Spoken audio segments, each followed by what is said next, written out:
नमस्कार, news 24 India में आपका स्वागत है। पखांजूर हादसा, सीसीटीवी फुटेज आया सामने, सच दिखाने पर मिली धमकी।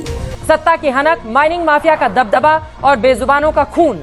छत्तीसगढ़ के पखांजूर के पुराना बाजार क्षेत्र में सूरजगढ़ माइंस की एक बेकाबू गाड़ी ने मासूम बछड़े को जिस दर्दनाक तरीके से कुचला, उसने पूरे इलाके को झकझोर कर रख दिया था। इस हादसे का सीसीटीवी फुटेज सामने आने के बाद जब हमने सच दिखाया तो पखांजूर के कुछ रसूखदार नेताओं की बौखलाहट सामने आ गई। नेताओं ने सीधे तौर पर धमकी दी कि माइंस के खिलाफ खबर क्यों लगाई और फरमान जारी किया कि बिना पूछे खबर मत लगाना। लेकिन आज हम उन धमकियां देने वाले नेताओं से और माइंस प्रबंधन से एक सीधा और तीखा सवाल पूछना चाहते हैं। सवाल ऐसा जिसका जवाब देने में उनके पसीने छूट जाएंगे।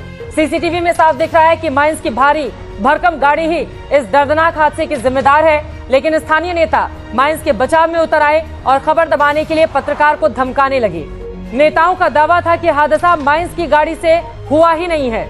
चलिए, अगर नेताओं के इस दावे को एक पल के लिए सच भी मान ले तो फिर खबर चलने के तुरंत बाद उसी एक्सीडेंट वाले चौक पर ये क्या हो रहा है। ध्यान से देखिए इन तस्वीरों को। खबर पब्लिश होने के ठीक बाद पखांजूर के पुराना बाजार चौक पर जहां यह भीषण हादसा हुआ था, वहां आनन फानन में सूरजगढ़ माइंस के इन कर्मचारियों को तैनात कर दिया गया। ऑरेंज सेफ्टी जैकेट में घूम रहे ये वही माइंस के बंदे हैं जिन्हें ट्रैफिक कंट्रोल और मामले को दबाने के लिए तैनात किया गया है। अब सवाल उठता है कि अगर माइंस की गाड़ी से हादसा हुआ ही नहीं था तो खबर चलते ही माइंस कंपनी को अचानक उस चौक की याद क्यों आ गई। अगर माइंस निर्दोष थी तो अपने कर्मचारियों को उस चौराहे पर पहरा देने के लिए क्यों खड़ा किया गया। ये तस्वीर चीख चीख कर गवाही दे रही है कि माइंस प्रबंधन जानता है कि गुनाह उनका ही है। ये कर्मचारियों की तैनाती ही उनका गुनाह एक कबूलनामा है। अब दूध का दूध और पानी का पानी हो चुका है। सीसीटीवी फुटेज में गाड़ी कैद है और ऑन ग्राउंड तस्वीरों में माइंस के कर्मचारी सबूत मिटाने और स्थिति संभालने की कोशिश करते दिख रहे हैं। फिर भी नेता माइंस की वकालत कर रहे हैं।